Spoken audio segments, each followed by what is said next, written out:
हम लोग श्रीमद् भगवद गीता के 14वें अध्याय के 22 से लेकर के 25वें श्लोक को पढ़ेंगे। देखिए, अर्जुन ने इससे पहले 3 प्रश्न किए हैं। गुणातीत व्यक्ति के लक्षण क्या हैं, अर्थात वह जिससे वह स्वयं अनुभव करे कि भाई मैं गुणों से अतीत हुआ कि नहीं। उसका आचरण कैसा होगा, अर्थात दूसरे लोग कैसे समझेंगे कि वह गुणों के परे गया है कि नहीं। और तीसरा, गुणों से पार कैसे जाए, यही प्रश्न है। देख लेते हैं। कैर्लिंगस त्रीन गुणान एतान अतीत भवति प्रभो किमाचारा कथम चैतांस त्रीन गुणान अति वर्तते। किन लिंगों के द्वारा, किन चिन्हों के द्वारा व्यक्ति समझेगा कि वह गुणातीत हुआ है। किमाचारः, उसका आचरण कैसा है। आप इस जगत में कहते हैं अरे अपने आचरण को सुधारो, मतलब दूसरा व्यक्ति आपके आचरण को देख रहा है। लक्षण आप अनुभव करते हैं, आचरण दूसरे लोग देखते हैं। क्लियर? ये ध्यान दीजिएगा इन बातों पर। लक्षण और आचरण में अंतर समझ रहे होंगे। कुछ चीजें हैं लक्षण बाहर के अन्य लोग भी देखते हैं, लेकिन यहां स्पेशली बोल रहे हैं लक्षण व्यक्ति स्वयं अनुभव करेगा और आचरण दूसरे लोग अनुभव करते हैं। और तीसरा प्रश्न है कि कैसे गुणों से पार हुआ जाए। तो यानी श्लोक क्रमांक 22 और से लेकर 25 में लक्षणों और आचरण का वर्णन किया जाएगा। कैसे लांघा जाएगा ये वर्णन आगे के श्लोक में है, लेकिन कैसे क्या लक्षण है और क्या आचरण है वह 22 से 25 में होगा। प्रभुपाद जी ने चारों श्लोकों को एक साथ ले लिया था। तो अब मैंने क्या किया, इसको पिछली बार में यही किया था, 22 एक अलग अलग समझाया है। पहले उन चारों को समझ लेंगे और फिर प्रभुपाद जी के तात्पर्य को एक साथ पढ़ेंगे तो कोई दिक्कत नहीं होगी। तो मेरे पीछे बोले एक बार हम लोग आवरण करें, मैं बोलूँगा आप बोलना। 22 में पढ़ रहे हैं। श्री भगवान उवाच प्रकाशम च प्रवृत्तिम च मोहमेव च पांडव। प्रकाशम च प्रवृत्तिम च मोहमेव च पांडव। न द्वेष्टि संप्रवृत्तानि न निवृत्तानि कांक्षति। न द्वेष्टि संप्रवृत्तानि न निवृत्तानि कांक्षति। कांक्षति नहीं, कांक्षति है। ठीक है, कोई बात नहीं। Okay, next. अनुवाद। श्री भगवान ने कहा, जो व्यक्ति गुणों के परे है वह प्रकाश, प्रवृत्ति और मोह के प्रकट होने पर शोक नहीं करता है और न ही उनके लुप्त होने पर सुखी होता है।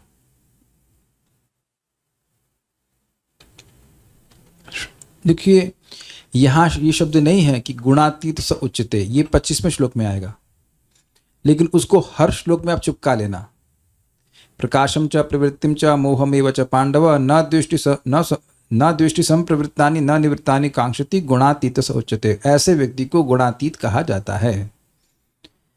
श्री भगवान उवाच, श्री भगवान ने कहा, पांडव ने, हे पांडव अर्जुन, जो ब्रैकेट में ले लीजिएगा, प्रकाशम च, प्रकाश, और प्रवृत्तिम च, प्रवृत्तिम च मोहमेव च, प्रवृत्ति व मोह के संप्रवृत्तानि, स्वतः प्राप्त होने पर। स्वतः का मतलब है कि गुणों के प्रभाव से तीनों चीजें होती हैं। प्रकाश का मतलब है ज्ञान, और ज्ञान का मतलब हुआ सतोगुण का कार्य। प्रवृत्ति मतलब इंगेज होना, कुछ कार्य करने में लगना, तो वह रजोगुण का कार्य है। और मोह मतलब अज्ञान, चीजों को समझ ही नहीं पाना कैसी हैं वो, जो है उसके बिल्कुल विपरीत समझना, ये तमोगुण का कार्य है। तो इनके संप्रवृत्त होने पर इन सब का प्रभाव हमारे चित्त पर होता है। तो कभी रजोगुण में होता है व्यक्ति, कभी तमोगुण में होता है। तो कभी तमोगुण का, मैं ये नहीं कहूँगा कि तमोगुण में होता है, कभी तमोगुण का प्रभाव चित्त पर आ रहा होता है, कभी रजोगुण का, कभी सत्वगुण का। जैसे इस रूम के बाहर कुछ मौसम है, बिल्कुल समझ में आ रहा है, एकदम समझ में आ जाएगा आपको।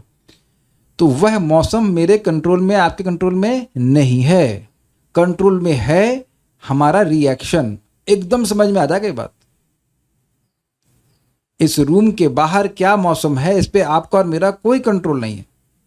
गर्मी, सर्दी, बारिश होती ही रहती है, लेकिन अब अपने अपने मतलब काल के प्रभाव से बिल्कुल स्पष्ट दिख रहा है। काल के प्रभाव से सूरज कभी गर्मी दे रहा है, कभी अस्त हो जाता है, ठंडक हो रहा है, ऐसा चलता ही रहता है। तो बाहर मौसम बहुत सारे हैं, लेकिन इनके स्वतः प्राप्त होने पर, गर्मी आप कुछ अपनी मेहनत से तो नहीं लेके आ रहे हैं, गर्मी अपने आप आती है कि नहीं, जाड़ा भी अपने आप आता है, न वो आपसे पूछेगा कि मैं आ जाऊं क्या। तो इनके स्वतः प्राप्त होने पर न द्वेष्टि, द्वेष नहीं करते हैं। मतलब ये आ गए हैं, अर्थात ये रजगुण तमोगुण सतोगुण का प्रभाव आ रहे हैं, ये मुझे दुख में डालेंगे, तो इस प्रकार से उनसे द्वेष नहीं करते हैं। द्वेष किससे करता है व्यक्ति? जो दुख देता है। तो दुख नहीं दे, वो उनको, वो ये मुझे दुख देंगे ऐसा करके वह द्वेष नहीं करता है। श्लोक समझ में आ रहा है कि नहीं? और न निवृत्तानि कांक्षति, उनकी निवृत्ति भी नहीं चाहते हैं। इसका क्या मतलब है? और सत्वगुण आएगा तो ज्ञान प्राप्त होगा, अरे भैया ये सत्वगुण का प्रभाव जाना नहीं चाहिए, हमेशा मैं ज्ञान में बना रहूं।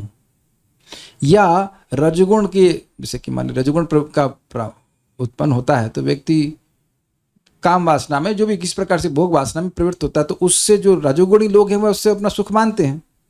इसी कारण से जो बोला गया था कि रजोगुण व्यक्ति को लोभ से बांधता है, सतुगुण व्यक्ति को सुख संगे न बधनाति ज्ञान संगे न चानघा, बांधता है। मतलब व्यक्ति सतुगुणी कार्यों के प्रति आकर्षित रहता है, क्योंकि उसे सुख मिलेगा, उसे ज्ञान मिलेगा, तो उसकी निवृत्ति नहीं चाहेगा ना।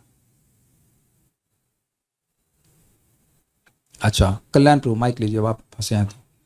आप गर्मी चाहते हैं कि, एक मिनट, नहीं, आप गर्मी से द्वेष करते हैं या उसकी कांक्षा करते हैं? कांक्षा करते हैं। आपको अच्छा लगता है। मुझे गर्मी नहीं अच्छी लगती है, बिजली का बिल बढ़ जाता है।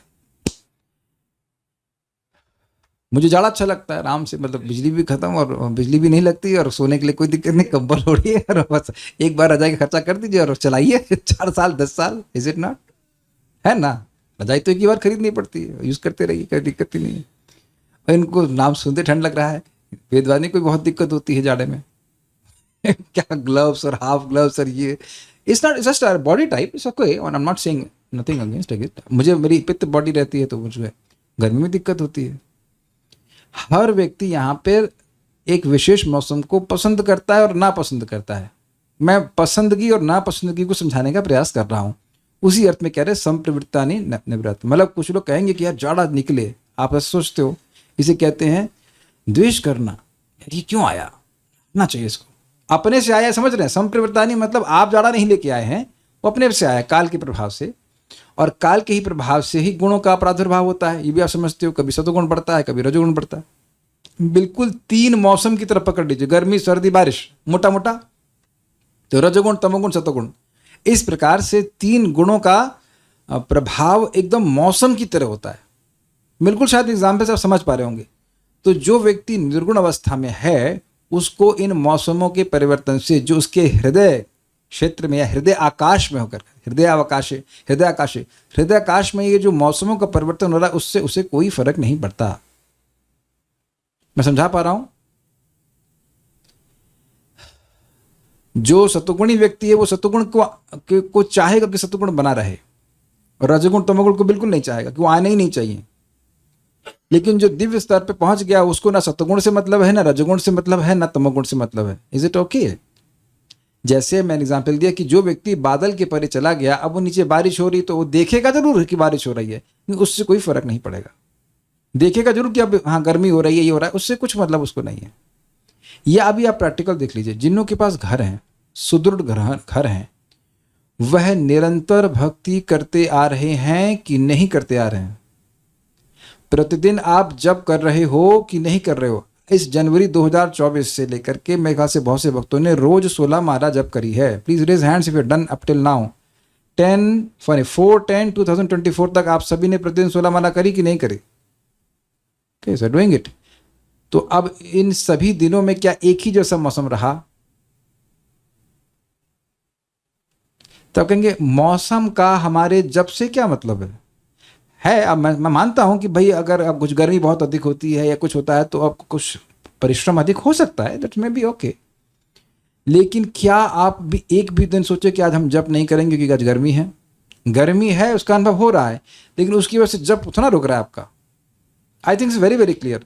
तो जो व्यक्ति त्रिगुणातीत है वो करता क्या है? वह करता है भगवान की सेवा।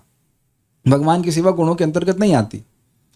अब ऐसा करते हुए गुणों में कुछ भी, गुणों की वजह से चित्त में कुछ भी आ रहा हो, या रजगुण आ रहा हो, चाहे तमोगुण आ रहा हो, चाहे सतोगुण आ रहा हो, यानी कैसा भी मौसम हृदय के आपका आकाश का है, उससे कोई फर्क नहीं पड़ता, वो भक्ति करते ही रहते हैं। सिंपल शब्दों में समझ पा रहे हैं? तो अब ये कौन, ये लक्षण हुआ कि नहीं? मैं एक मिनट रुकिए, प्रैक्टिकल बताइए। हम 3 लोग यहाँ पे हैं, मतलब 3 लोग का एनालिसिस कर रहे हैं, बाकी 6 लोग यहाँ पे हैं और बाकी सब लोग भी हैं। रुक्मिणी माता जी को कौन सा मौसम अच्छा लगता है ये मैं जानता हूँ कि रुक्मिणी जानती है, या मदन मोहन प्रभु को कौन सा मौसम अच्छा लगता है मुझे कैसे पता? शैली शुक्ला माता जी आपको कौन सा मौसम अच्छा लगता है, तो मुझे आपसे पूछना पड़ेगा। आप जानते हो, अभी मैंने कल्याण प्रभु को पूछा कि आपको कौन सा मौसम अच्छा लगता है, इन्होंने मुझे बताया कि मतलब उनको जाड़ा नहीं अच्छा लगता है, गर्मी अच्छी लगती है। तो ये जो अच्छा लगना है और बुरा लगना है, यह व्यक्ति स्वयं अनुभव करता है कि दूसरा अनुभव करता है? कभी ऐसा हुआ है कि कोई व्यक्ति आपको खाने के लिए बुलाया और वही चीज़ बना दिए जो आपको बिल्कुल पसंद ना हो? ऐसा हुआ है कभी? मान लीजिए फॉर एग्जाम्पल मेरे को बुलाया, कहें ये लीजिए प्रभु जी करेले का हलवा, वॉट एवर, आपकी बिल्कुल सिर्फ आपके लिए बनाया, आपने कहा मेरे लिए मुझे बुलाइए ही क्यों, मैं मैगी खा लेती नहीं, मैगी नहीं, मैगी इज अनहेल्दी।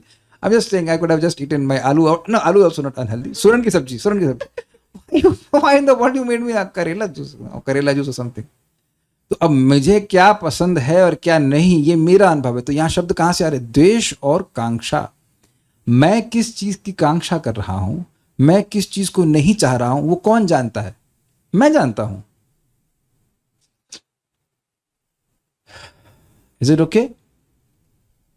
तो इसलिए यह जो पहला श्लोक है, यह उस व्यक्ति के लक्षणों का वर्णन कर रहा है जो कि गुणातीत है। ठीक है, श्लोक समझ में आ रहा है? ये समझ में आ रहा है? न जब इनको आपको जरा समझाइए, न द्वेष्टि संप्रवृत्तानि का क्या मतलब है? गुणों का प्रभाव जो आ रहा है उसमें व्यक्ति राग और द्वेष में लिप्त नहीं होगा। राग नहीं है इसमें, देखिए राग शब्द नहीं है, मैं खाली बोल रहा हूं न द्वेष्टि संप्रवृत्तानि, बस इतना समझाइए। उसको अगर प्रतिकूल गुण आ रही है तो उससे द्वेष नहीं करता है, पर उसको मतलब टॉलरेट करता है। हाँ, टॉलरेट कुछ नहीं, उसे मतलब ही नहीं है, फर्क ही नहीं पड़ता। अगर आप टॉलरेट की बात कर रहे हैं तब तो फिर दिक्कत हो जाएगी। फिर आप सहन कर रहे हैं, उसमें एक सेंस ये बन रहा है कि वहाँ अच्छा नहीं लग रहा लेकिन सहन कर रहा हूँ। जैसे मुझे कोई, कल आप भी करेला बना तो आप प्रेम से खा रहे थे, मैं खा लिया लेकिन उससे कड़वेपन को मैं सहन कर रहा था। सहन करना एक अलग चीज है, तो मतलब ही नहीं होना। Does that make sense? मतलब ही नहीं, इनडिफरेंट, उदासीन शब्द है, सहन करना बात नहीं बोल रहे, उदासीन। जैसे मैं सिंपल सी बात बता रहा हूं, अब आपके घर वाले, मैं तू पगली हो गई है, भजन कर रही है, तो कुछ शुरुआत में आपको बुरा लगेगा, लेकिन बाद में आप उदासीन नहीं हो गए। आप में से बहुत से लोग, सभी लोग, कौन उदासीन नहीं हुआ है अपने रिश्तेदारों के प्रति जो कहते हैं कि आप पागल हो गए, आप भक्ति कर रहे हो? एक व्यक्ति हाथ खड़ा कीजिए। यानी सभी लोग उदासीन हो गए हैं। कोई एक व्यक्ति बताए जिसको उलाहना ना मिली हो भक्ति करने के लिए, केवल सपोर्ट ही मिला हो, अरे भाई वाह तुम्हारे जैसा तो वंशज पैदा हो गया, हम लोग धन्य हो गए, कहाँ थे तुम? ऐसा कभी सुने हैं आप? आज तक कभी मिला है आपको? गाली जरूर मिली होगी, लेकिन ऐसा तो शायद ही कोई कहा होगा कि तुम तो भाई हमारे कुल का उद्धार कर दी हो, ये वो कुछ नहीं बोल रहे ना, ऐसा कुछ भी नहीं बोल रहे। तो अब आप प्रैक्टिकल देखो, भक्ति करते करते आप उदासीन हो गए कि नहीं हो गए? अब ऐसा भी नहीं कि आप उनसे उनकी अप्रिसिएशन की कुछ अपेक्षा कर रहे हैं, कुछ भी नहीं।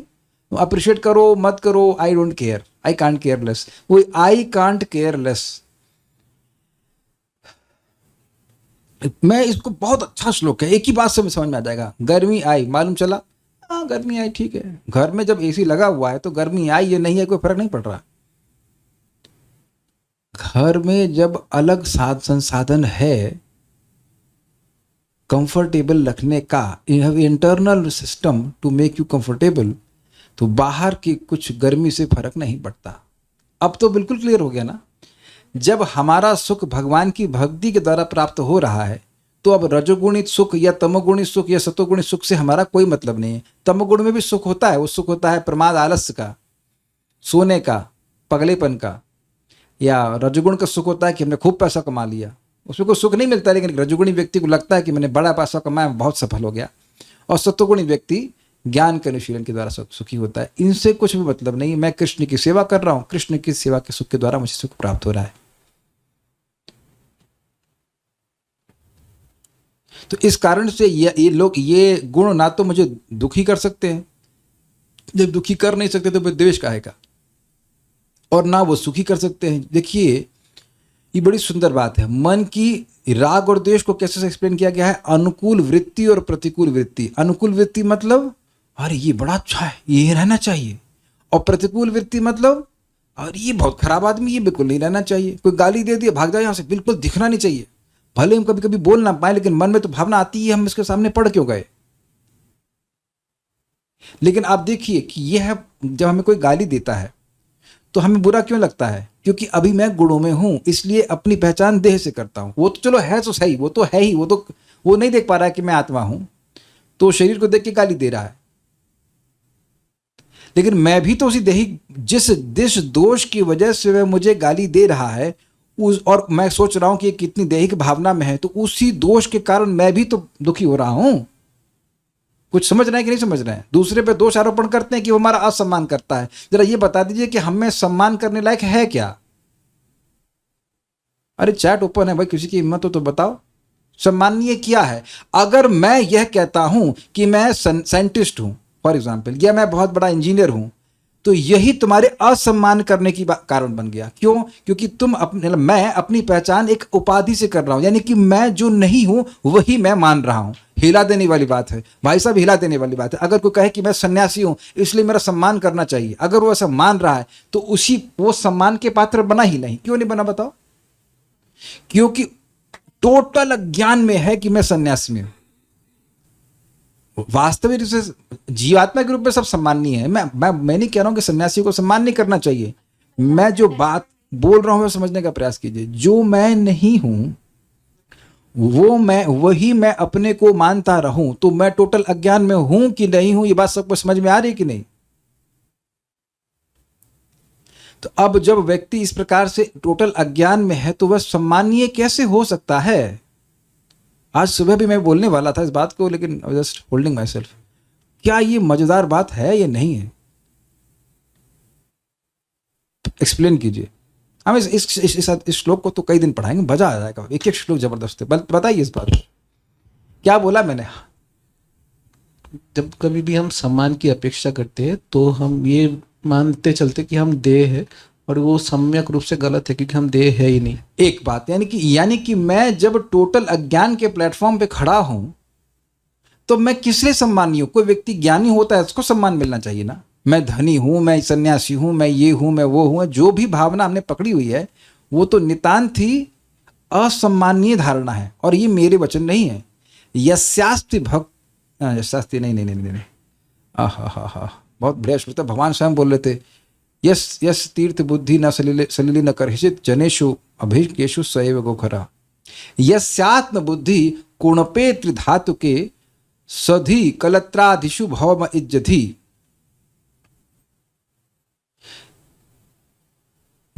यस्यात्म बुद्धि कुणपे त्रिधातु के, जिस व्यक्ति की इस कुणप मतलब इस कुण मतलब बैग, तो ये यस्यात्म बुद्धि कुणपे त्रिधातु के, 3 धातुओं के इस बैग में, अर्थात कफ पित्त और वायु के, कफ पित्त और वात के इस बैग में जिसकी आत्मबुद्धि है। यस्यात्म बुद्धि कुणपे त्रिधातु के स्वधि कलत्रादिषु, और ये स्वधि कलत्र मतलब बेटे बच्चे पत्नी, ये सब मेरे हैं, इसमें आत्मबुद्धि है, वैष्णवों में नहीं। भौम इज्जति, और भूमि को, जन्मभूमि को वह पूजनीय मानता है। यह तीर्थ बुद्धि सलिले, और केवल जल में तीर्थ बुद्धि करता है कि यहाँ पवित्र नदी है, बस यही तीर्थ है। लेकिन न करहिचित जनेषु अभिज्ञेषु, जो भगवत विज्ञान में श्रेष्ठ हैं उनमें तीर्थ बुद्धि नहीं करता है। स एव गोखरा, वही गोखर है, गाय है, और खर मतलब गधा है। ये है 1084.13। बड़ा रिवोल्यूशनरी श्लोक है और भगवान कृष्ण ने बोला है, तो आप कैसे काटेंगे उसको? सार्वभौमिक सिद्धांत है। Brilliant, is it not brilliant? तो जो व्यक्ति सोच रहा है कि मैं सम्मानीय हूं, वो गधा है। क्यों गधा है बताइए? क्योंकि वह अपनी पहचान इस देह से कर रहा है। यानी जो भी अपनी पहचान देह से कर रहा है वह गधा है। तो हम इस बात को कहां से लिए थे? जो व्यक्ति खराब बात बोल रहा है वो रजोगुण के प्रभाव में होगा या कैसे भी है, तमोगुण में होगा, तो वो तो तमोगुण में है, लेकिन मैं स्वीकार कर रहा हूं तो मैं भी तो तमोगुण में हूं। तो ये खराब व्यक्ति चला जाए और ये जो मेरी प्रशंसा कर रहे हो मेरे साथ में आ जाए, तो ये व्यक्ति उस व्यक्ति के द्वारा ये होगा जो गुणों के प्रभाव में है, जो गुणों के प्रभाव में होगा वैसा सोचेगा ही, ये मेरी प्रशंसा कर रहा है, ये मेरे साथ में रहना चाहिए, और ये मेरी प्रशंसा नहीं कर रहा है, ये मुझसे दूर जाना चाहिए। तो ये सिस्टम रहेगा, यानी कि जब तक व्यक्ति गुणों के प्रभाव में रहेगा उसका राग द्वेष बंद नहीं हो सकता। And that will only make him suffer, no one else. आप और मैं लोगों का मुंह बंद नहीं कर सकते हैं। We can't force people to respect us because anyhow they can't see me. आप विचार कीजिए, पता नहीं आपके मन में क्या विचार आ रहा है। हम तो उस श्लोक को सुन के एकदम खुश हो रहे हैं कि भाई हरे कृष्ण मंत्र हमको क्रमशः गुणों से मुक्त कर देगा, और एक दिन हम बिल्कुल इस भावना से ऊपर उठ जाएंगे कौन हमारा सम्मान कर रहा है या कौन हमारा सम्मान नहीं कर रहा है। जैसे व्यक्ति भोजन किया रहता है, तो अब कोई हमको भोजन दे रहा है या नहीं दे रहा है उससे कोई फर्क नहीं पड़ता, समझे। मैं फिर रिपीट कर रहा हूं, आपको बहुत भूख लगी है और खूब भोजन बट रहा है, तो अगर खूब खाद्य वस्तु दी तो क्या सोचते हैं, अरे बड़ा अच्छा आदमी है, और अगर नहीं दिया तो गुस्सा होता है। कभी पंगत में बैठ के खाएं आप लोग, अनुभव हुआ इसका?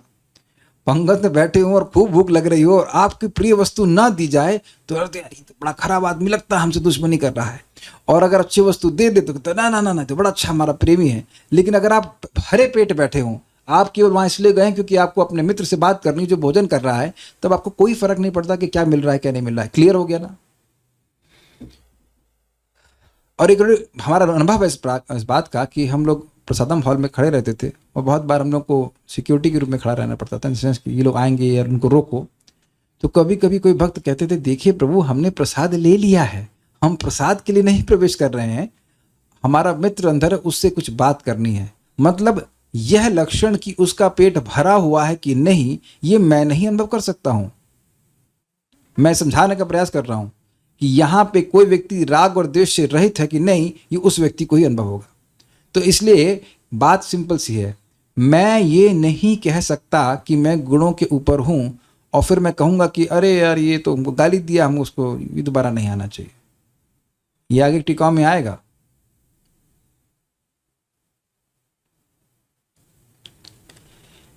कोई व्यक्ति, मूर्ख व्यक्ति बात बोल रहा है फालतू की, और मैं कहूं कि मैं उसे द्वेष कर रहा हूं, तो इसका क्या मतलब है? इसका मतलब है कि मैं अभी भी गुणों में हूं।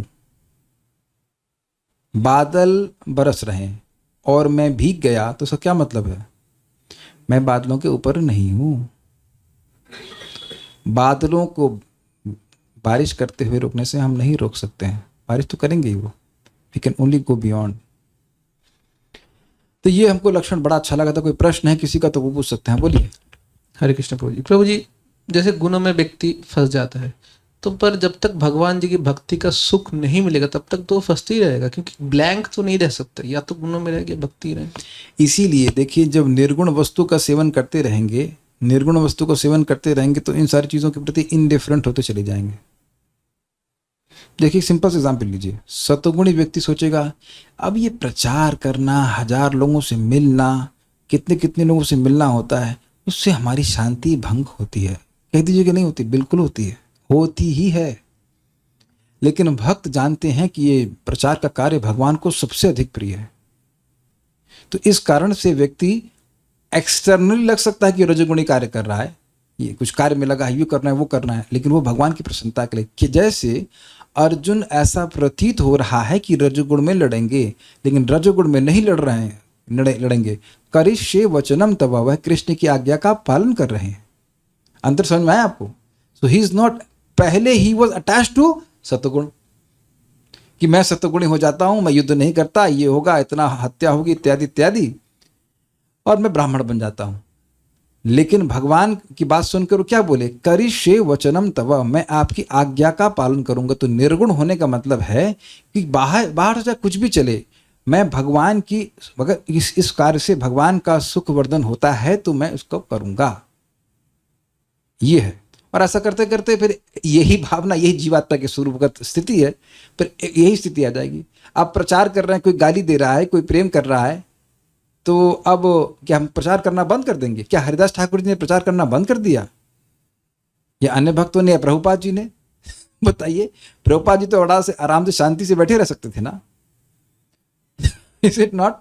एक बार प्रभुपाद जी से पूछा, किसी ने कहा, उनके शिष्य ने, प्रभुपाद आर यू कंफर्टेबल? तो प्रभुपाद ने कहा, if I would have thought about my comfort I would have never come to America to preach. तो आप समझने का प्रयास कीजिए कि हर जगह कंफर्ट जोन है। सतोगुणी का व्यक्ति का कंफर्ट जोन क्या है? शांति, ज्ञान, ओम ओम। रजोगुणी का कंफर्ट अगर है तो वो कार्य है, नहीं कार्य किया करेगा तो वो परेशान हो जाएगा। आपके पिताजी के बारे में बता रहे थे कि वो रिटायर हो गए हैं, कहते हैं वो कि काम नहीं करूंगा तो मैं पागल हो जाऊंगा। तो उनके लिए कंफर्ट जोन है काम करना, समझे। और तमोगुण का व्यक्ति का कंफर्ट जोन क्या है? अरे बढ़िया, सो जाए फर्स्ट क्लास। तो ये कंफर्ट जोन भक्त का नहीं रहता, उसका सुख है भगवान के सुख में। कुछ भक्तों का प्रश्न है तो हम देख लेते हैं। तमोगुण के सुख के प्रति भी घृणा नहीं करनी चाहिए। मांस खाने का सुख, आलस में पड़े रहने का सुख, बहुत अधिक सोने का सुख आदि शास्त्र श्रवण करने तो हे उपादेय बुद्धि का निर्माण होता है, उसी के अनुसार तमोगुण हे प्रतीत हो रहा है। फिर ऐसा कह रहे हैं कि तमोगुण के कार्यों से घृणा नहीं करता, इन बातों में सामंजस्य कैसे बैठाएं? ध्यान दीजिएगा, ये नहीं कह रहे हैं कि तमोगुण के कार्यों से घृणा नहीं करता। देख रहे हैं, अच्छा किया प्रश्न। भाई साहब, तमोगुण के अनुसार कार्य नहीं करता, ये नहीं कह रहे। वो तमोगुण हृदय में आ रहा है लेकिन उससे उसको प्रभाव नहीं पड़ रहा है, वो तमोगुण के अनुसार कार्य नहीं कर रहा है। इसीलिए तो समझना मुश्किल है। ये ऐसा तो नहीं वो कि जो गुणों के परे चला गया है वो अब मांस खाने लग जाएगा, ये गलत सलत कार्य करेगा। ये तो कोई मतलब ही नहीं है गलत सलत कार्य करने के लिए। लेकिन अगर भगवान की सेवा के लिए उसे करना पड़ा तो वह गलत कार्य भी कर सकता है। जैसे कि अर्जुन अब अपने ही गुरु से युद्ध किए कि नहीं किए? गर्दन हिलाई जिसने प्रश्न किया। अपने गुरु को मारना ये अच्छी बात है, जान से अपने पितामह को मारना गलत बात है ना। क्या बोले थे? जिन पे हम वाणी से भी अपराध नहीं कर सकते हैं, यही था ना अर्जुन का वचन। उन पर बाण कैसे चलाएंगे? एक शुभ ही प्रतियोत्सामी पूजार हा वरी सुदना, जिन पर हम फूल का बाण भी नहीं कर सकते, जिनके चरणों में हमें फूल चढ़ाने चाहिए, उनकी छाती पर हम बाण कैसे चलाएंगे? यही प्रश्न था ना अर्जुन का। तो ये खराब बात है ना। खराब है कि नहीं स्वीकार कीजिए, करना ही पड़ेगा, गलत बात है। अब एकदम अकल्पनीय बात। पिताजी का सम्मान करना चाहिए तो बाबा जी का तो और सम्मान करना चाहिए ना तब। लेकिन अब भगवान की प्रसन्नता है तो व्यक्ति करेगा। भगवान वैसे भी मांस खाने के नहीं बोलते हैं, ये तो स्वाभाविक सी बात है। तो उसे तमोगुण के कार्यों के प्रति आकर्षण नहीं है, आकर्षण है कृष्ण की सेवा के प्रति। कृष्ण की सेवा किससे बन रही वह करे। जैसे सतोगुणी व्यक्ति अब चाहेगा कि वह दिन में बिल्कुल अपना दिन में सो जाए, 8 बजे सो जाए, सुबह उठ जाए, ठीक है, अच्छी बात है। लेकिन कभी कभी देखते हैं कि भक्त लोग रात में 10-11 बजे तक भी प्रचार करते हैं करे हैं। प्रभुपाद जी रात में 2 बजे उठ करके भागवतम पढ़ाएं, तो रात में तो फिर पढ़ाएं, अनुवाद किए हैं। सब बुक्स को आप वहीं रात में किए ना प्रभुपाद जी, गीता को भी रात में ही किए हैं। तब रात में तो देर में उठना, रात में जल्दी उठना तो तमोगुण का कार्य होता है। तब तो जो व्यक्ति दिव्य है उस पर ये गुण प्रभाव नहीं डाल पाते। जो व्यक्ति, पहले समझ लीजिए, जो व्यक्ति गुणों के परे है उसका एक मुख्य सिम्टम है कि वह कृष्ण की ही सेवा करेगा। ये तो पहले इसको समझ लीजिए आप। अब कृष्ण की सेवा में वो बाह्य रूप से रजोगुणी लगे, तमोगुणी लगे, सतोगुणी लगे, कुछ भी लगे, वो करेगा। आपको पता है इतनी इंटरेस्टिंग बात, शराब पीना तो खराब है और शराब बेचना बहुत खराब है। परम पूज्य तमल कृष्ण महाराज जी को प्रभुपाद ने कहा कि आप चाइना में जाके प्रीचिंग करो। अब गुरु की आज्ञा, चाइना में घुसे कैसे? तो वह शराब के डीलर के रूप में घुसे। अच्छा किया कि बुरा किया? जिसने प्रश्न किया वो बताइए। चाइना में वो घुसे शराब का डीलर बन करके, शराब बेचने वाले के रूप में। अगर वो खुद शराब नहीं पिए लेकिन ऐसे घुसे तो अब उससे प्रचार हुआ ना। अच्छा, ये बीड़ी पीना तो तमोगुण है ना, बिल्कुल। अच्छा, बीड़ी देना वो भी तमोगुण। भक्ति सिद्धांत से ठाकुर जी जो मंदिर बना रहे थे मजदूर, उनको बीड़ी के रोल्स खुद बना के दिए, तो तमोगुण है ना। उत्तर नहीं आ रहा है। बहुत अच्छी बात, जबरदस्त बात बोली भाई। ये तो आपने कहा सुना, अमेजिंग। वेदवादिनी बड़ा सुंदर बात कह रही हैं कि अगर कोई व्यक्ति दलदल में गिरा है तो उसको निकालने में आप भी तो गंदे हो ही जाएंगे ना, तो काम गंदा हुआ क्या? क्या बात है, बहुत कहाँ सुना आपने? I have never used this. It's very nice, very nicely done, very nicely. एक और बहुत सुंदर एग्जाम्पल दिया जा रहा है। प्रभुपाद से पूछा कि आप ये कार और ये हवाई जहाज क्यों क्यों यूज कर रहे हैं? तो कह रहे हैं प्रभुपाद कि तुम लोग कार में बैठ बैठ के नरक जा रहे हो, तो मुझे भी कार में बैठ के तुमको पकड़ना पड़ेगा ना। कोई अगर स्पीड से जा रहा है, जैसे एग्जाम्पल, बहुत अमेजिंग एग्जाम्पल समझिए, बहुत अमेजिंग अमेजिंग। कहीं लिखा है कि 100 किलोमीटर की गति के से अधिक आप जाओगे तो ये दंडनीय अपराध है। तो अब मान लो कोई 100 किलोमीटर के क्रॉस कर गया स्पीड को और भाग रहा है, तो पुलिस को कितनी स्पीड से भागना पड़ेगा? 50 की? क्या पुलिस को आप ये कहेंगे कि ये भाई आप खुद ही लिखे हो, आप ही लिखवाए हो कि 100 से ऊपर जाना जो है दंडनीय अपराध है, तो आप भी दंड के भाग बनोगे क्योंकि आप 100 से ऊपर जा रहे हो? तो वहां पुलिस वाले कहेंगे ना 100 से ऊपर जाना तो गलत है, हम नहीं जा सकते। तो क्या पकड़ पाएंगे उसको? नहीं पकड़ पाएंगे। उनको तो और स्पीड से, जो आदमी भाग रहा है उससे और तेज स्पीड से चलना पड़ेगा। तो बड़ा जबरदस्त बातें हैं ये। तो इसलिए बिल्कुल सही बात है, हम लोगों के लिए रजोगुण तमोगुण सतोगुण का विचार करना ही होता है। हम लोग सतोगुणी कार्य करने चाहिए, लेकिन मतलब सतोगुणी कार्य नहीं करना चाहिए, सतोगुण में ऑपरेट करना चाहिए, भगवान की सेवा करना चाहिए। We should try to avoid rajoguna as far as possible, tamoguna as far as possible. लेकिन सतोगुण भी व्यक्ति को आसक्त कर सकता है, करता है। तो जो निर्गुण व्यक्ति है वो इस बातों से प्रभावित नहीं होता। इतने मंदिर बनाना, इतना मैनेजमेंट करना, क्या ये सब सतोगुण में है? बॉम्बे के मंदिर के लिए प्रभुपाद जी ने वो कोर्ट केस लड़ा था। कोर्ट केस लड़ना ये सतोगुण है? कितने लोग मेरा समर्थन करेंगे कि कोर्ट केस लड़ना सतोगुण है? Absolutely not. लेकिन वो भगवान को प्रॉमिस दिए थे कि मैं आपके लिए मंदिर यहाँ बनाऊंगा। तो आई थिंक अब तो क्लियर होगा, अब तो बिल्कुल क्लियर हो गया होगा कि सतोगुणी व्यक्ति बिल्कुल नहीं चाहेगा कोर्ट में प्रवेश करना, ठीक। लेकिन प्रभुपाद जी क्योंकि निर्गुण अवस्था में हैं, थे जैसे भी कह लीजिए, तो उनको अब इससे कोई फर्क नहीं पड़ता कि कितने कोर्ट केस लड़ने हैं भगवान के लिए मंदिर बनाने के लिए। आई थिंक अब तो बहुत क्लियर हो गया होगा। बोलिए, कुछ पूछ रहे हैं? प्रभु जी जैसे अनुवाद में दिए हैं कि शोक भय मोह मिटने आने पर न दुख होना चाहिए और ये मिट जाने पर न ही खुशी होनी चाहिए। लेकिन स्वाभाविक रूप से थोड़ा सा अगर शोक भय मोह मिट जाता है तो भले आदमी उछल कूद न मचाए, लेकिन थोड़ा आंतरिक प्रसन्नता तो क्योंकि हम लोग गुणों में हैं इसलिए ना, क्योंकि बाह्य चीज़ों से हमारा चित्त प्रभावित हो रहा है अभी, इसलिए हम चाहते हैं कि हमारा शोक मिट जाए। अरे भाई, होगा ही नहीं। जो व्यक्ति गुणों के ऊपर चला गया उसको ये गुण प्रभावित नहीं कर सकते हैं। भाई, गुणातीत का क्या मतलब हो गया? गुणातीत मतलब जो गुणों के कार्य हैं वो उस पर प्रभाव ही नहीं डाल रहे हैं। जैसे मान लीजिए कोई हवाई जहाज जा रहा है और यहाँ से व्यक्ति, हाँ एग्जाम्पल समझिए, किसी के पास हमारी ये कौटिल्य प्रभु समझ जाएंगे, अगर कोई समझेगा तो आप भी समझेंगे। आप जानते हैं ना सरफेस टू एयर मिसाइल्स क्या होती हैं? हाँ, DRDO में है ना, समझ गए।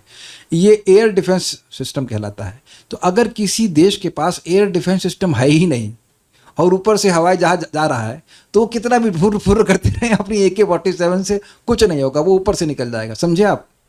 यहाँ से कोई तीर कमान चला रहा है और ऊपर जो हवाई जहाज जा रहा है तो क्या कर लेगा उसका? कुछ नहीं कर सकता है। समझ रहे हैं ना बात? तो जब तक, ये दूसरा एग्जाम्पल आप समझ लें कि मान लीजिए आप अपने गाड़ी लेके चल रहे हैं और चौराहे पे आया तो आप पुलिस इंस्पेक्टर ने बोला ए रुक जाओ, तो आप रुक जाएंगे। और ऊपर से हेलीकॉप्टर निकल गया तब भी कहेंगे अरे यार नीचे जाम लगा है, तुम अपनी गाड़ी बढ़ा रहे हो। तो हेलीकॉप्टर वाले को क्या मतलब है? कहीं हेलीकॉप्टर वाला कहे अरे भैया यहाँ तो बड़ा जाम लगा है, ये कहे यहाँ रोड खुली है, क्या ये हास्यास्पद होगा कि नहीं होगा?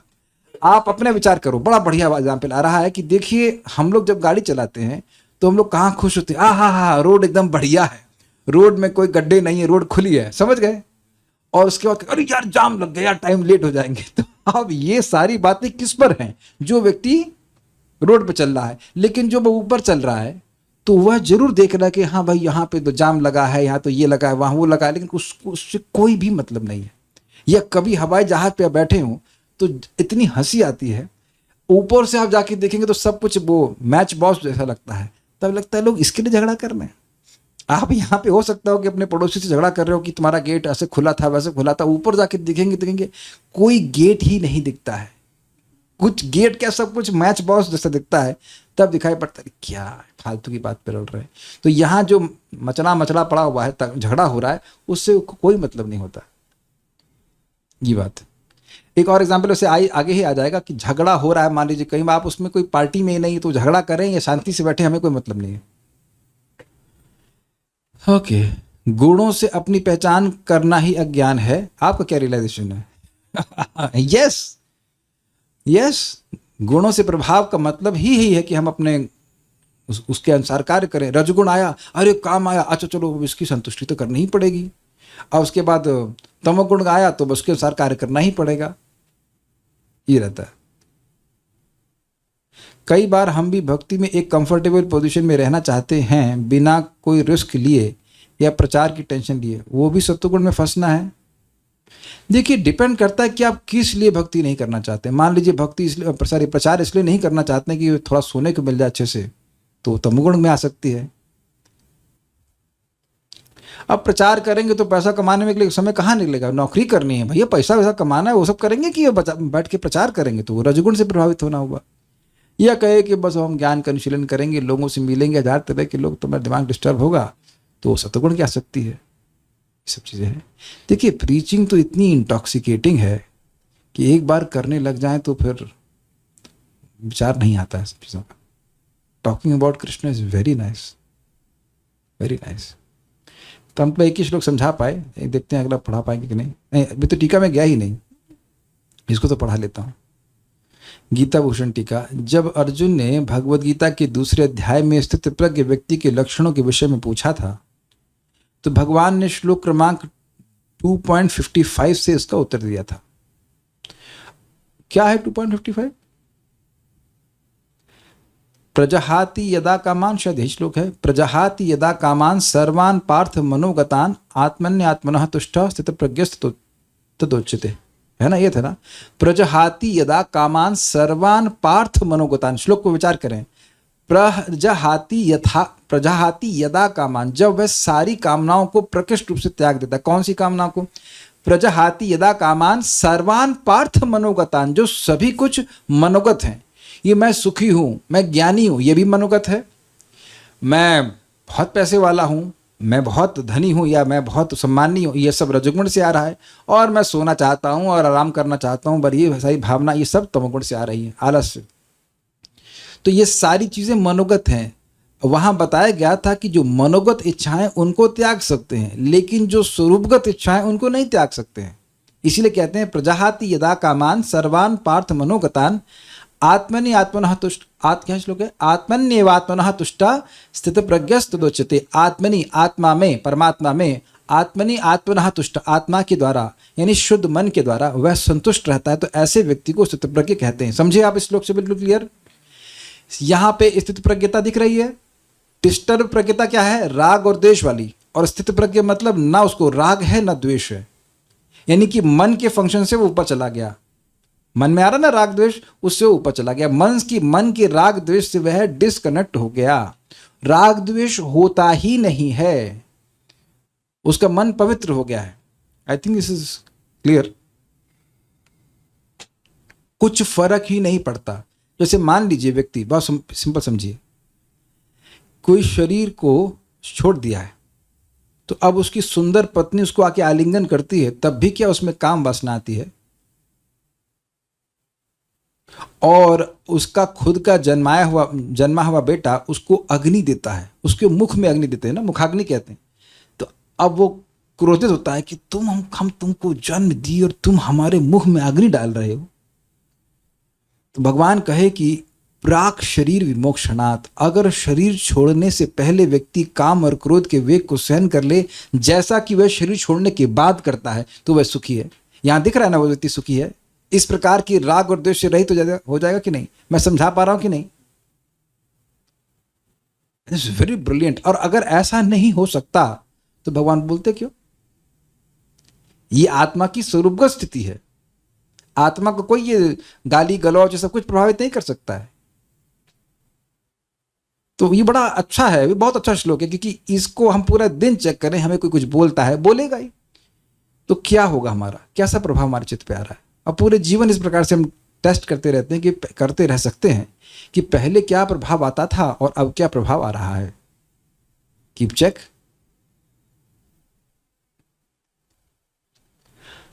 तो यहाँ पे हम इस श्लोक को आपको रिवाइज कराए थे कि ऐसा व्यक्ति स्थितप्रज्ञ कहलाता है। तो ये जब भगवान ने वहाँ बताया तो वह गुणातीत व्यक्ति की ही बात कर रहे थे कि कोई भी व्यक्ति स्थितप्रज्ञ हो ही नहीं सकता जब तक वह गुणातीत न हो।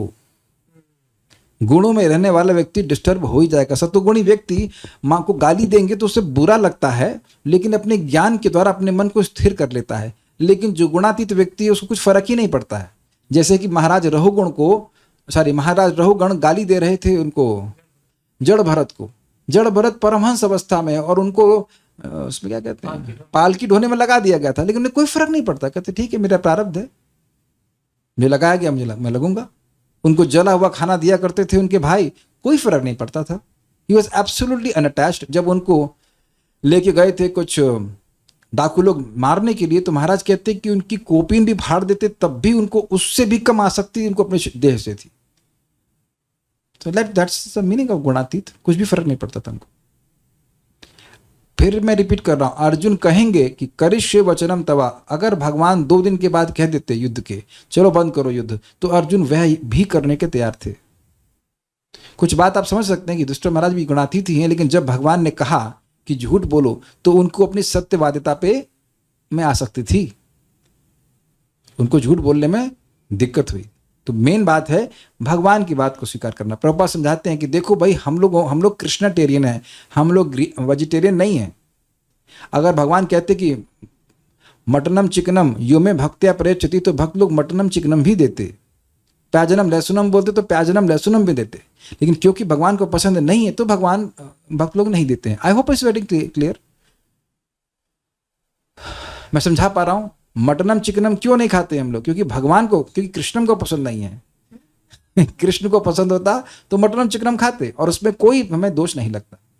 लेकिन क्योंकि भगवान मना करते हैं, भगवान नहीं उसको स्वीकार करते, तो भक्त लोग भी वैसे स्वीकार नहीं करते। हम लोग सत्वगुणी भोजन भी नहीं करते हैं, हम लोग दिव्य भोजन ग्रहण करते हैं, भगवान को अर्पित। आई होप क्लियर हो गया होगा।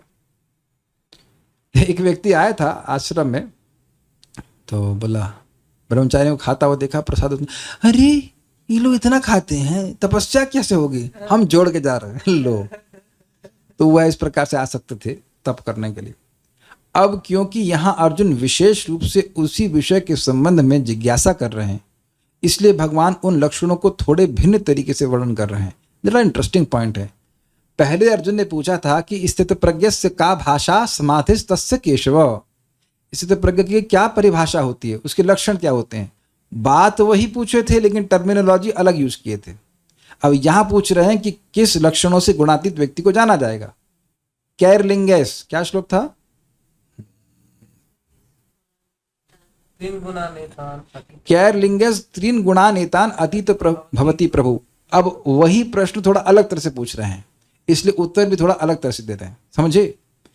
आपने कभी देखा होगा एग्जाम में वही बात को अलग तरह से पूछते हैं, और कभी कभी हम उत्तर नहीं दे पाते हैं। याद है आपको एग्जाम के समय? और टीचर पूछता है, अरे वही पूछ रहा था, क्वेश्चन थोड़ा अलग तरह से फ्रेम किया था।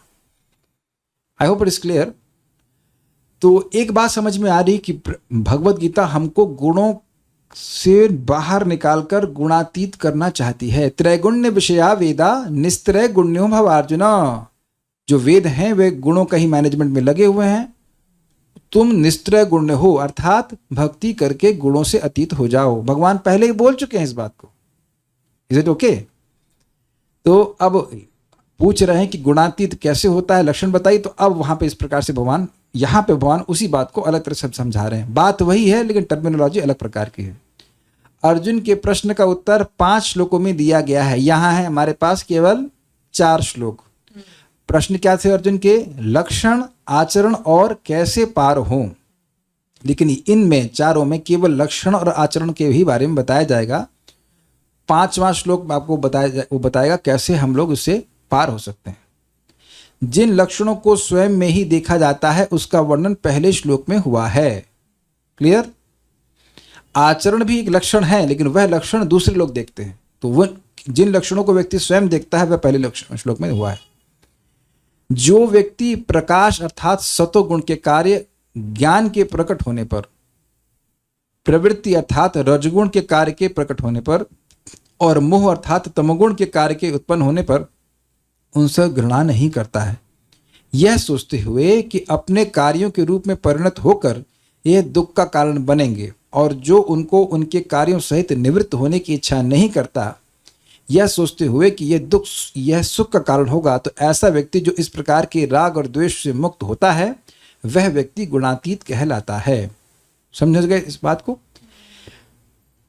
रजगुण का मौसम आ रहा है या सत्वगुण का मौसम आ रहा है या तमोगुण का मौसम आ रहा है, उसको अब इससे कोई द्वेष नहीं होता। ये अपने अपने बंधन, अपने अपने प्रकार से बंधन कारण बनेंगे, लेकिन जब क्योंकि वो अतीत है तो इससे कोई फर्क नहीं पड़ता। गुणातीत होने के कारण उसको कोई फर्क नहीं पड़ता कि चित्त में इस समय रजोगुण आ रहा है या तमोगुण आ रहा है या सत्वगुण आ रहा है। और इसी प्रकार से क्योंकि वह गुणों के परे है, तो अब रजोगुणी चीजों के प्रति उसका कोई आकर्षण नहीं है। जैसे गोलगप्पे रख दिए जाएंगे तो नाम सुनकर कि उसे कुछ होने वाला नहीं है। एक बार हम एग्जाम्पल देना पड़ रहा है। एक बार मैंने कुछ बोला था चाउमीन के बारे में, तो एक भक्त बोले, प्रभु जी आप बार बार चाउमीन चाउमीन मत बोलिए, हमारा मन डिस्टर्ब हो जाता है। अब देखिए शब्द सुनने से हो रहा है, अगर सामने रख देंगे तो फिर क्या होगा? समझे ना, शब्द सुनने से ही मन में व्यथित हो रहा है व्यक्ति के, चाउमीन का नाम ले लिए, तो एक शब्द ही व्यक्ति को आकर्षित कर रहा है, सुख दे रहा है कि नहीं? तो ये मैं एग्जाम्पल दे रहा हूँ कि कैसे कोई शब्द है, बोलो आइसक्रीम, जलेबी, तो ये सारी, या फिर कोई व्हाटएवर गोलगप्पा, ऐसे शब्द सुन के ही मन में कुछ कुछ होने लगता है व्यक्ति के। लेकिन जो दिव्य स्तर पर है उसको इन सब चीज़ों से कोई फर्क नहीं पड़ेगा। कुछ भी वस्तु सामने रखी हो, आगे और क्लियर हो जाएगा।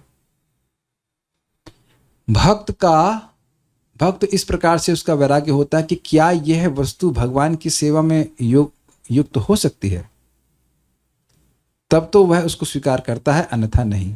आगे बताया जाएगा कि स्वर्ण, लोहा और मिट्टी को बराबर मानता है। तो अगर सोने का उपयोग भगवान की सेवा में नहीं है, सोना मतलब स्वर्ण, तो फिर उससे कोई मतलब नहीं भक्त को। अगर मिट्टी तुलसी जी की सेवा में लग रही है, लगती है कि नहीं, तो उपयोगी है। I hope it is clear. यानी सभी चीज़ें उसी हद तक मूल्यवान हैं जब तक वे भगवान की सेवा में हैं। क्या मैं समझा पाया? अन्यथा आप सोना रख दें, चाहे चांदी रख दीजिए, चाहे कुछ भी रख दीजिए, जो गुणातीत व्यक्ति है उसके लिए कोई फर्क नहीं पड़ता। If it is for the pleasure of Lord, ठीक है। जैसा कि भक्ति सिद्धांत ठाकुर जी ने वो बीड़ी क्यों बनाई? उन्हें खुद ना पीनी थी, लेकिन खुद नहीं पीनी थी, लेकिन वो सामने वालों को देंगे, वो मंदिर बनाएगा, इसलिए उसका उपयोग किए। I hope it is very clear. शिला भक्ति सिद्धांत ठाकुर जी कार में चढ़ करके आए थे, कार का उपयोग किए, सन्यासी थे, कार का उपयोग किए थे, प्रिंटिंग प्रेस का उपयोग किए थे, टेक्नोलॉजी का उपयोग किए थे, ताकि भगवान का कीर्ति का यश का प्रचार हो सके। तो उसमें वो क्या, वो रजोगुणी वस्तु है या क्या वस्तु, उससे कोई उनको मतलब नहीं होता। तो एक सूत्र आप यहां सीख रहे हैं कि अगर हम गुणातीत होना चाहते हैं तो वस्तुओं को भगवान के संबंध में देखने और उपयोग करने का सामर्थ्य जागृत करना चाहिए। और जो वस्तुएं हमारे भगवान की सेवा में काम की नहीं है, उनको reject them, basically reject, they are just wasting your time. ठीक है। हम हंसी आ रही है, भक्त को हम देख रहे हैं, उनके दोष नहीं है, उनके पति, हम घर में गए उनके यहाँ पे, तो एक पुराना टेप रिकॉर्डर रखा हुआ था। याद है वो पहले रील वाले टेप आते थे, आप कहीं देखते हैं, आपको कहीं दिखते हैं आपको टेप? नहीं। तो मैंने कहा भाई ये किस लिए, आजकल तो सब फोन में अवेलेबल रहता है। तो कहते हैं, वो प्रभु जी बोलते हैं, वो हमारी ही आसक्ति है उसको रखे हुए। आई थिंक कब से टेप सुनना बंद कर दिए हैं? 15 साल, 15 भी कम बोल रहा हूं मैं, ज्यादा, मतलब 2003-2004 तक में तो टेप चलते थे। उसके बाद तो सब कहाँ, मैं कहा से 2007-8 में ही बंद हो गए सब। सीडी चलने लगी थी तो टेप भी नहीं चलता था। तो मैं समझता हूँ 2004 का ही हो गया, अब 2024 में पड़ा हुआ है म्यूजियम की तरह, शो पीस की तरह। तो अब हाँ, सीडी भी कोई यूज नहीं कर रहा है। तो पॉइंट इज कि उसका क्या उपयोग? आप समझ रहे हैं कि वो उसका कोई उपयोग भगवान की सेवा में नहीं है। तो यह अभ्यास करें कि जिन चीजों का उपयोग भगवान की सेवा में नहीं है, उनको अपने जीवन से निष्कासित करके चले जाइए।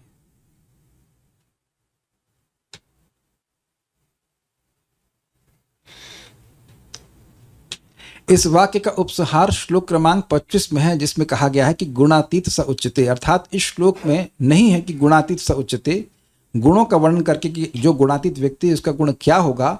25वें श्लोक में अंत में भगवान बोल देंगे कि गुणातीत स उच्यते, ऐसा कोई व्यक्ति होगा तो वह गुणातीत कहलाएगा।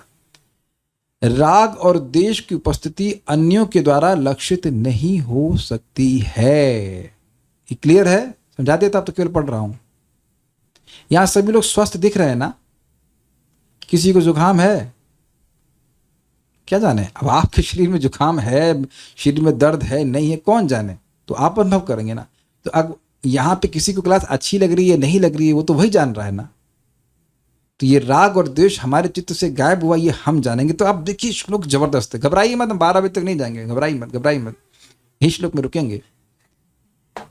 अपने चित्त में देखिए, मैं आज सुबह भी पूछ रहा था, ओके चैट इज ओपन, अपने एक दुश्मन का नाम लिख के भेजिए, मेरा नाम मत बोलना, मतलब बुरा लगेगा बाकी। तो अपने एक दुश्मन तुरंत फटाक से, जिसके प्रति दुश्मनी की भावना आ रही है, फटाक से नाम लिख के भेजो। आप बताओ कल्याण, नहीं मैं क्यों बताना, वो देखो वाह, कल्याण प्रभु कह रहे हैं बिल क्लिंटन है, ये सुना मैंने, वाह वाह कितने ऊंचे व्यक्ति हैं, इनका दुश्मन। आपका दुश्मन का नाम सुनकर के भी हमको अच्छा, आपने उसामा बिन लादेन नहीं कहा या बेंजामिन नेतन्याहू, अरे किसी को पकड़ो तो बड़ी चिड़िया का शिकार करे, आपका क्या नुकसान करती है वो? आपका सारी मुसीबत की जड़ यही है, उनको खाना भी नहीं दे, उसी में से खाना नहीं मिल रहा ना, वही आपको रोक दिया है ना वृंदावन में आने के लिए।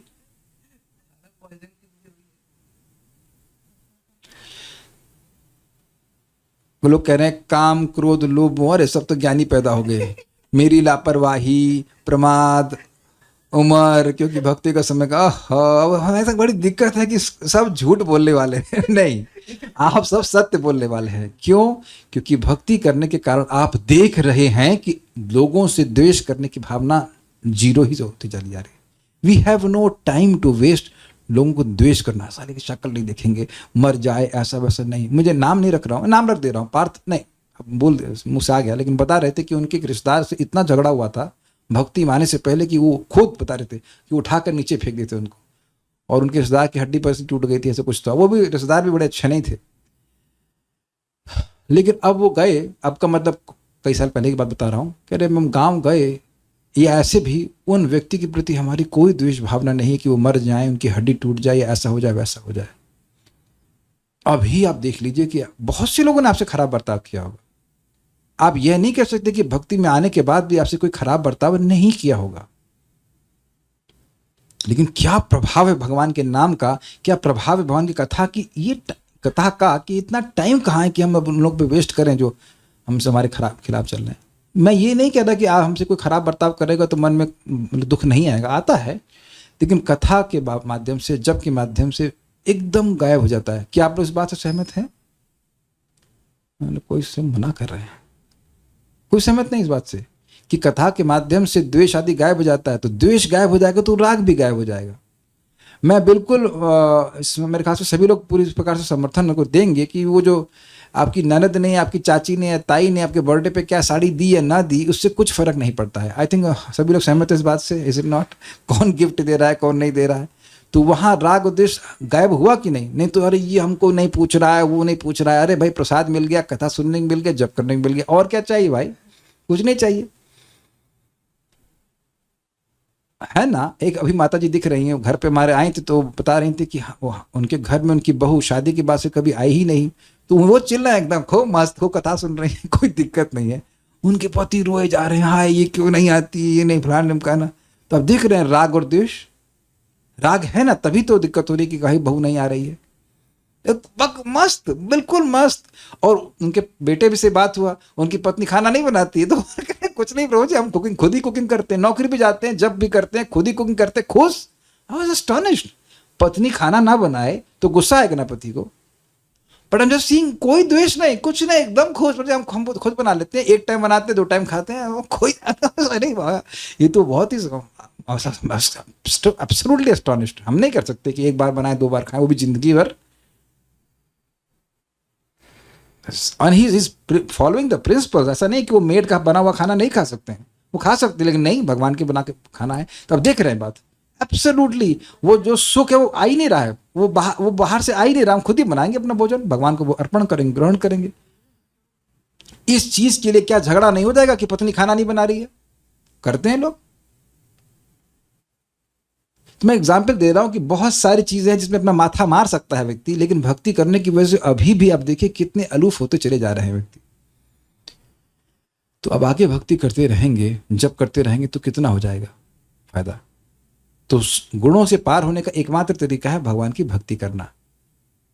मैं आपको याद दिलाना चाहता हूं, तब विक्रीडितम कृष्णा नृणाम परम मंगलम कर्ण पीयूषमास्वाद्य तजंत्यन स्पृहाम जना। हे भगवान, जो भगवान कृष्ण, उद्धव जी कहते हैं, जो आपके कथामृत को, आपकी लीला कथा को अपने कानों से आस्वादन करते हैं, तो वह हर प्रकार की इच्छा को त्याग देते हैं। ये दोनों इच्छाएं हैं कि नहीं, राग और द्वेष, बेसिकली यही दो इच्छाएं हैं।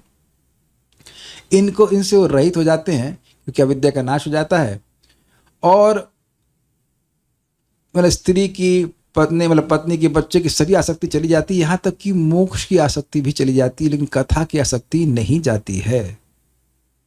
तजति अन्य स्पृहाम जना, अन्य स्पृहा को त्याग देते हैं। बिल्कुल क्लियर समझ में आ रहा है कि व्यक्ति कैसे राग और द्वेष से रहित हो जाएगा। और यही प्रश्न उद्धव जी ने भगवान कृष्ण से कहा कि कोई व्यक्ति है जो मूर्ख है और एक महान व्यक्ति का एक पब्लिक में अपमान कर दे तो कैसे सहन कर पाएगा व्यक्ति। भगवान कहते हैं सामान्यता नहीं हो पाएगा, ये बहुत मुश्किल है।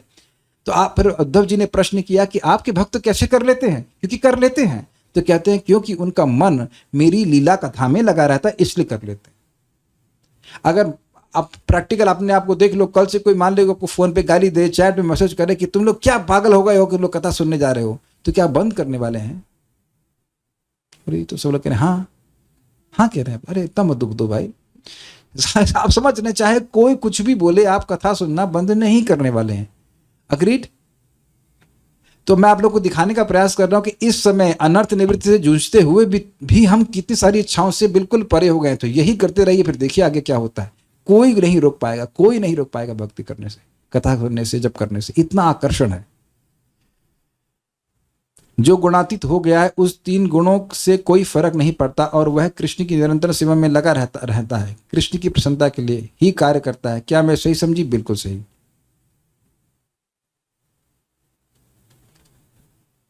वो जो व्यक्ति भगवान के बारे में गलत बोलते हैं, उन पे गुस्सा आता है और उनसे बात करने का मन नहीं करता, तो क्या ये द्वेष है? नहीं। देखिए इंटरेस्टिंग पॉइंट, अच्छा प्रश्न है। जो भगवान की निंदा कर रहा है, आप एक्चुअली उससे द्वेष नहीं कर रहे हैं। वो जो बात गलत बोल रहा है, उससे उसको पसंद नहीं कर रहे हैं और उसको सहन करना भी नहीं चाहिए। नम्रता के नाम पर यह नहीं कि कोई व्यक्ति कृष्ण के खिलाफ कुछ बोल दे और अब सहन कर ले, बिल्कुल नहीं करना चाहिए। जी हाँ, क्रोध भक्त द्वेषी जने, ये नरोत्तम दास ठाकुर जी ने कहा। क्रोध का उपयोग है जो व्यक्ति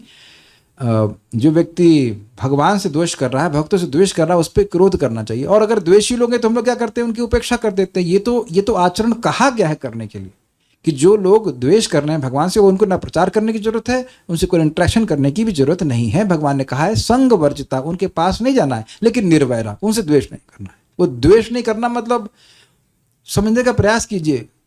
जैसे आपके घर में जैसे विवेदवादी को जुकाम हो गया है, तो अब क्या मैं इनसे द्वेष कर रहा हूं?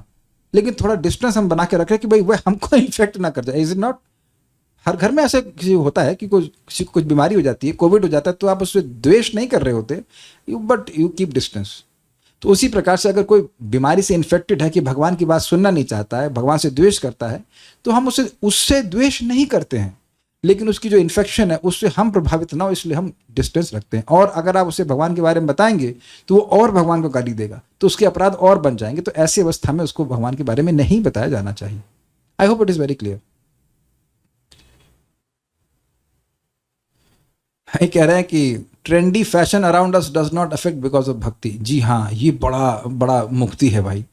अरे वो नई नेल पॉलिश लगा के आई है, ये लगा के आई है, या वो व्हाटएवर हीरो ने ये टी शर्ट पहनी है, इसका बड़ा प्रभाव पड़ता था। ये बहुत अच्छा एग्जाम्पल दिया गया। ये रजगुण का प्रभाव है।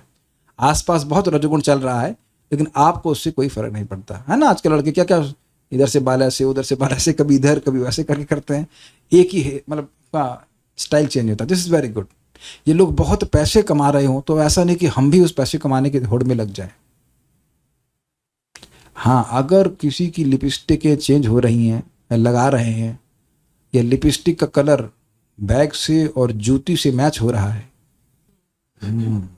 तो अभी गुणों में बहुत है, बहुत गुणों में है। We don't hate him but we can see then observation कि हाँ भाई नाड़ी, समझ रहे ना, आपने देखा नहीं होगा, आप तो हम ब्रह्मचारी, आप क्या समझेंगे। बैग, लिपस्टिक और जूती, उन तीनों कलर मैच करना चाहिए और चुन्नी भी मैच करनी चाहिए। तो अब ये सब दिख रहा है, ये तो गुणों के प्रभाव में। बुद्धि भगवान में लगी है कि नहीं, उससे कोई मतलब नहीं है। बुद्धि मैच नहीं करनी चाहिए, लेकिन ये सब मैच करना चाहिए। और हम ये बोल रहे हैं एक भक्त के बारे में, और वो हमको आके बोली भी, प्रभु जी समाज में रहते हैं, वहाँ सब देखना पड़ता है। किस समाज में रहते हैं और किस समाज में रहना चाहते हैं आप? वैष्णव का समाज है ये, जूती और लिपस्टिक मैच कराना। सो दिस ऑल मेक्स, ये गुणातीत नहीं है। अब ये व्यक्ति को समझना चाहिए। आप देख रहे हैं कि इसे सुन करके नम्रता आ रही है, कितने गुणातीत हैं और कितने नहीं, ये एकदम दिख रहा है। लेकिन इतनी बात है कि व्यक्ति द्वेष नहीं करता। राग और द्वेष की उपस्थिति अन्यों के द्वारा लक्षित नहीं हो सकती है, अपितु केवल स्वयं अनुभव की जा सकती है। यह उस व्यक्ति का आंतरिक गुण है जो गुणों से परे होता है। लास्ट को कमेंट लेकर के फिर रुकते हैं। लेक्चर सुनते समय कभी कभी यूट्यूब पर कुकिंग की वीडियो देखना गलत है। पता नहीं आपके समय इसमें गुणों का क्या प्रभाव हुआ। देखिए, रजोगुण व्यक्ति को स्थिर नहीं कर पाता है। तो ये जो आप कह रहे हो वो तो लोगों से होता ही है। अभी कहाँ हम लोग पूरी तरह गुणों से परे हुए हैं। तो बट जितनी मात्रा में जिन चीज़ों में हुए वो देख लीजिएगा। उम्मीद है कि इस लेक्चर के समय में तो नहीं कर रहे होंगे। जो हम लोग लेक्चर सुन रहे हैं तब तो कोई कुकिंग का वीडियो नहीं देख रहे होंगे, उम्मीद है। कुछ समय तो बड़े ध्यानपूर्वक सुनना चाहिए। तो उम्मीद है कि आपको श्लोक अच्छा लगा होगा। देयर मोर टू कम, और पढ़ लीजिएगा उसको, हम लोग कई दिन चर्चा करेंगे। It's very nice. ये बताइए, लालच नहीं आ रहा है ऐसे गुण हमारे हृदय में हो जाए? What a relief. पहले के ज़माने में भारत गेहूं इंपोर्ट करता था, आई थिंक यूएसए से, तो उसको फ़र्क पड़ता कि क्या रेट लग रहा है। लेकिन अब मैं समझता हूँ कि आत्मनिर्भर है, तो गेहूं का क्या रेट है बाहर, उससे उसको कोई फ़र्क नहीं पड़ता। तो जितना सुख हमारा भक्ति से आने लग जाएगा, उतनी मात्रा में हमें बाहर से कोई फ़र्क नहीं पड़ेगा कि लोग क्या कहते हैं। एक बात बताना भूल गया, जब अपने ही प्रभाव से गुणों का प्रभाव होगा, मतलब अपने स्वेच्छा से कर्म के अनुसार हो रहा है, तो अगर मैं द्वेष करूंगा कि रजोगुण ना आए, तो क्या रजोगुण रुक जाएगा? वो तो आएगा। अगर मैं कहूं कि तमोगुण ना आए, तो वो क्या रुकने वाला है? तो यानी द्वेष, वो उस पर तो कंट्रोल अपना है नहीं, और द्वेष बढ़ता जाएगा तो दुखी कौन होगा? मैं होऊंगा। और मैं कहूं कि भाई अब सत्वगुण आ गया, अब जाए नहीं, तो वो कौन सा हमारे वजह से रुकने वाला है? वो चला जाएगा। Is it not? जैसे वही गर्मी वाला एग्जाम्पल लिया था ना, कि गर्मी अब आपको अच्छी लगती, तो उसका मतलब ये नहीं कि गर्मी रुकी ही रहेगी, गर्मी चली जाएगी और दुखी हम होंगे। बिल्कुल समझ में आ गया ना? तो ये दिखा रहा है कि अगर गुणातीत व्यक्ति हो जाता है तो उसका सुख हमेशा स्थिर रहेगा, बाह्य वस्तुओं से प्रभावित नहीं होगा। Wonderful, is it not? एक और चीज बोलूंगा, एक और चीज जबरदस्त। शोक, मोह और भय से भी मुक्त हो गया व्यक्ति। तो देखिए, अरे यार क्या है, रजोगुण आ गया, शोक हुआ कि नहीं? अरे भैया भजन कर रहा हूं, कहीं ये काम ना आ जाए, कहीं रजोगुण ना आ जाए, भय हुआ कि नहीं? तब देखिए कि जहां द्वेष है वहां भय भी रहेगा। अरे ये क्यों आ रहा है, ये ना आए, ये ना आए, भय है कि नहीं? क्या कैच किया आपने कि नहीं? और जहां पे कांक्षा है वहां शोक भी रहेगा। अरे काश ये रहता, काश ये रहता, ये चला गया, ये चला गया। Is it not? Is it not? और क्योंकि स्वाभाविक सी बात है, वह अपने आप को शरीर से पृथक देख रहा है, तो मोह तो होता ही नहीं है। यह मोह होना कि इन गुणों के द्वारा मेरा सुख मिलेगा, ये उसमें नहीं है। इसीलिए ना दृष्टि ना कांक्षति। व्यक्ति मोहित है ना कि मैं सत्वगुण से सुखी हो जाऊंगा, कैच किया? मैं रजोगुण से सुखी हो जाऊंगा, या उनके कार्यों से, या उनकी प्रोडक्ट से, या फिर तमोगुण के कार्यों से। आहा क्या बेड है, वाटर बेड, बढ़िया नींद आएगी। समझे? तो ये समझ रहे ना, तमोगुण का कार्य हुआ ना, बढ़िया खूब खाने पीने की व्यवस्था हो रही है, रजोगुण वहां पे मिल रहा है, आहा होटल में जाऊंगा, ये सब नहीं, वहां से मेरा सुख नहीं आएगा। When I am not the body, nothing for the body is for me, ये व्यक्ति का रियलाइजेशन है। सतोगुण से कैसे मुक्त होंगे? देखिए बहुत सिंपल सी बात है, प्रारंभ से ही व्यक्ति ऑब्वियसली सतोगुण का अनुशीलन करने का प्रयास करता है। In the sense regulated life तो जीना ही है शास्त्र के अनुसार, लेकिन कार्य भगवान के संबंध में होनी चाहिए। सतोगुण में आसक्त न होने के बजाय व्यक्ति को भगवान की भक्ति के कार्य में आसक्त होना चाहिए। बट बीइंग इन सतोगुण टारगेटिंग निर्गुण, यानी कि एटलीस्ट अपने लेवल पे हमको पहले सतोगुणी कार्य करने चाहिए। जैसे कि हम बोलते हैं कि पहले एयर क्या कहते हैं उसको, एयरपोर्ट पे पहुंचने का प्रयास करें, लेकिन अगर एयरपोर्ट में आसक्त हो गया तो क्या वह एयरप्लेन पे बैठेगा? वार्षवाणी माता जी क्या कहती हैं आप? अगर एयरपोर्ट में आसक्त हो गया तो क्या वो एयरप्लेन पे बैठेगा? मोक्ष माता जी, एयरपोर्ट पे पहुंचना जरूरी है, लेकिन एयरप्लेन पे बैठते ही आपका कनेक्शन एयरपोर्ट से हट गया। क्लियर? टेम्पो वाला तो पहुंच ही नहीं सकता है, लेकिन एयरपोर्ट पे पहुंचना चाहिए। हम लोग को इस समय सतोगुणी कार्य करने चाहिए, मतलब सतोगुणी इसमें रहना चाहिए। लेकिन सुबह उठते हैं, सब कुछ करते हैं, लेकिन सुबह उठ के करते क्या है? जब करते हैं ना, भगवान का प्रसाद ग्रहण करते, तो प्रसाद में भी व्यक्ति को यथासंभव सतोगुणी चीजें ग्रहण करनी चाहिए। That will help. आप बहुत मिर्ची वाला भोजन अर्पण करेंगे तो भी वो एक दृष्टि से निर्गुण है, लेकिन दूसरी दृष्टि से वो सतोगुणी नहीं है। तो ठीक है, सतोगुणी चीजें करनी चाहिए, लेकिन केवल सतोगुण में आसक्त नहीं रहना चाहिए कि एयरपोर्ट पर पहुंच गए बस। अरे अभी तुम एयरपोर्ट तक ही पहुंचे हो। Should go beyond. Beyond means by भक्ति। कुछ पूछना चाहती हैं माइक पे बताइए। हाँ क्या बोलिए। अभी तो वैसे हम लोग के लिए ये प्रॉब्लम नहीं कि हम सतोगुण से कैसे मुक्त होंगे, अभी तो प्रॉब्लम है कि हम लोग रजोगुण तमोगुण से कैसे मुक्त होंगे, वो ज्यादा प्रासंगिक है। हाँ प्रभु जी, जब तक गुणों से पार नहीं हुआ जाता तब तक जो भी हमारे गुण हैं उनसे प्रभावित ना होके उनको भगवान की सेवा में उपयोग कर सकते हैं। जैसे जी, रजोगुण हाँ। बहुत है, बहुत स्पीड है, तो वो भगवान की सेवा में भाग दौड़ करें। यस, तो बहुत उससे अच्छा बोल सकते हैं कि बोला। गुणों का Yes, सही yes. उपयोग हो रहा है। यस, यही वर्णाश्रम का सिस्टम है कि जिसके व्यक्ति के जैसे गुण और कर्म होते हैं उसको उसके अनुसार व्यक्ति को भगवान की सेवा में लगाया जाए। इसे दैवी वर्णाश्रम कहते हैं। ब्राह्मण भगवान के बारे में बोले, क्षत्रिय उनकी रक्षा करे, और वैश्य जो है वो धन आदि के द्वारा सेवा करते हैं, और जो शूद्र है वह फिजिकल सेवा करे। लेकिन सभी लोग श्रवण कीर्तन करें। बड़ा अच्छा आपने बोला है। What is that? द्विजा श्रेष्ठा अतः पुंभी द्विजा श्रेष्ठा वर्णाश्रम विभागशा स्वनिष्ठ तस्य धर्मस्य संसिद्धिर हरितोषणम। ये जितने भी वर्ण आश्रम हैं ये सब लोग अलग अलग गुणों के अनुसार हैं, लेकिन इनका उद्देश्य है भगवान हरि की संतुष्टि होना। इसलिए तस्मादेकेन मनसा भगवान सात्वतांपति श्रोतव्य कीर्तितव्यश्च ध्येय पूजश्च नित्यदा। इसलिए एक मन से सभी लोगों को भगवान के बारे में सुनना चाहिए, बोलना चाहिए, स्मरण करना चाहिए और पूजन करना चाहिए। यानी कि जो भी किसी भी गुण में व्यक्ति है, क्या वह सुन नहीं रहा है? बड़े अच्छी बात आपने पूछ ली। क्या घोर तमोगुणी व्यक्ति कुछ सुन नहीं रहा है? सुनता है। क्या वो कुछ बोल नहीं रहा है? क्या वो स्मरण नहीं कर रहा है या किसी की अर्चना नहीं करता है, लेकिन उसे भगवान की करनी चाहिए, तो उसी दिन से वह निर्गुण वस्तु का सेवन करने लग गया। बहुत अच्छा आपने प्रश्न, बहुत अच्छी बात आपने बोली है कि बिल्कुल अब मान लो प्रवचन नहीं कर पाता है तो सुन तो सकता है ना। यहां सब लोग क्लास सुन सकते हैं कि सुनने में भी दिक्कत है? मान लो बोल नहीं पा रहे हैं, लेकिन सुन तो सब पा रहे हैं कि नहीं पा रहे हैं? फिर हरे कृष्ण मंत्र सब लोग बोल रहे हैं, और उसके अलावा जो अपने कार्य करने की प्रवृत्ति वो भगवान की सेवा में लगाए तो वह निर्गुण हो जाता है। बिल्कुल परफेक्ट अंडरस्टैंडिंग है, और धीरे धीरे करके वह शुद्ध हो जाएगा। ठीक है, अब हम यहाँ रुकते हैं। हरे कृष्णा। श्रीमद् भगवत गीता की जय। श्रील प्रभुपाद की जय।